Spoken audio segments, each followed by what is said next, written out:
Are you trying to make the impossible possible? And instead, what you should be doing is making the probable possible. And then furthermore, taking that and making the probable perfect. Because I think that that's the key to success, and that's what I want to talk to you here about today. And this is from my YouTube video that I was listening to on my way to take the kids to school. And it made so much sense because if you think about it, a lot of people are always trying to create a success that is every so often, right? Every so often you're going to hear the story of the guy that starts out, trying to do real estate investing, and it's just like the direction that they go is like that, right? They have amazing success. They have amazing success rather quickly, and then now you think that, hey, I'm not getting that success. I'm not doing things in that way. Things are not happening to me that quickly. So there must be something wrong. There must be something wrong.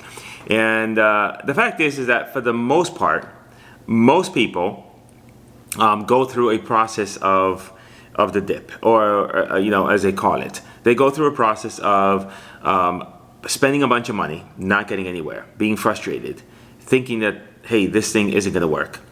And eventually they persevere, and eventually they get to the point where now things become a success. And then they begin to stack one small success over another, and next thing you know, they have the 15-year overnight success, where everybody looks at them and says, wow, I can't believe that all happened in that short period of time. But you don't really realize that all the little small stuff has been building up. So, let's talk about how this translates here for you in your real estate business. So what's making the possible the impossible? Number one is expectations. If you're going to go in and say whatever marketing approach you're using, whether that be cold calling, whether it be direct mail, whether it be Facebook, if you're going in, right, and I have stories of students that have run Facebook ads, and within a couple $100 that they made, they got a deal, and they did great with it.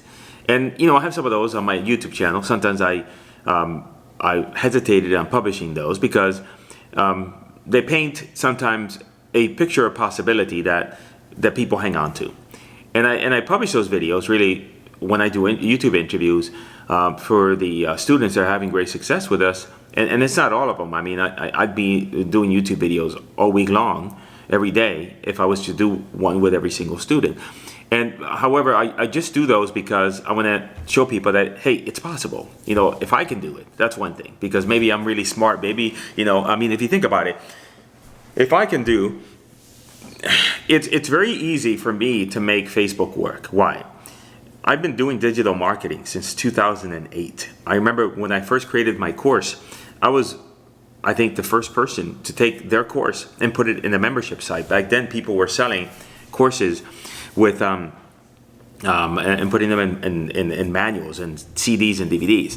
I remember when back in 2006-07 I created a squeeze page. I hand coded that with HTML, and I was one of the first people to use a squeeze page, taking a postcard, putting the URL, and driving people to that website to register for my cash buyers list.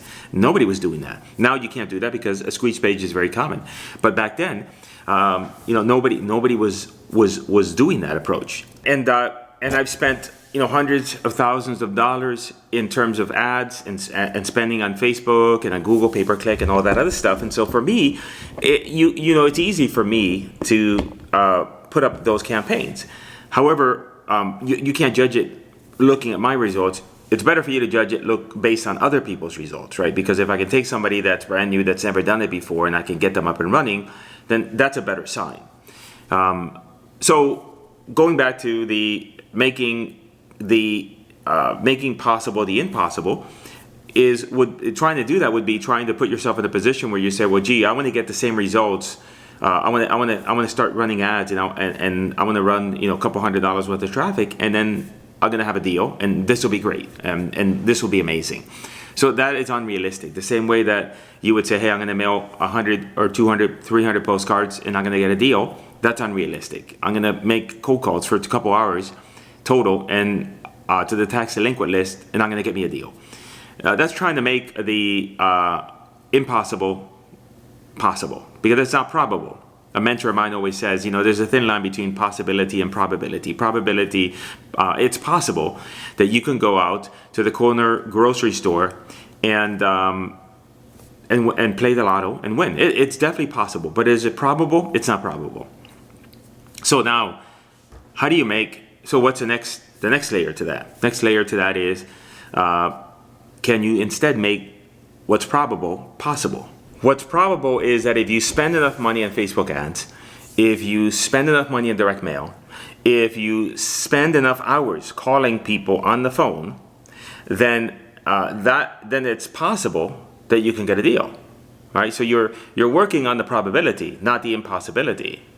And so then now, how do you take that to the next level? Is then you take the probable and you perfect it. And so how do you do that? Well, you do that because, for example, in terms of cold calling, you're going to get better on the phone. So if you get better on the phone, and if you're better at handling objections, if you are better at analyzing properties, then you're going to put yourself in a situation, in a position where now you have a better chance of success. The same thing with direct mail. If you put yourself in a position where now you make your direct mail work better, again, using the same principles, you get better on the phone. You using a better list, you're using better postcards and better marketing. Then now you are you're taking the probable and increasing your chances of success. So you're making that probable perfect. The same way with Facebook ads. I always say, you know, people think that, hey, I went through all your materials, Chico, and I finally got my first I finally got my first ad up and running. Now it's game on. And my thought is, this is just the beginning. You putting up your first campaign and getting it up and running and making sure that you got everything the way it should be, that's like you running a marathon and all you have done is put your shoes on. All you have done is put your shorts on and your shirt, and now you're getting ready. Now that's when you start at the starting line.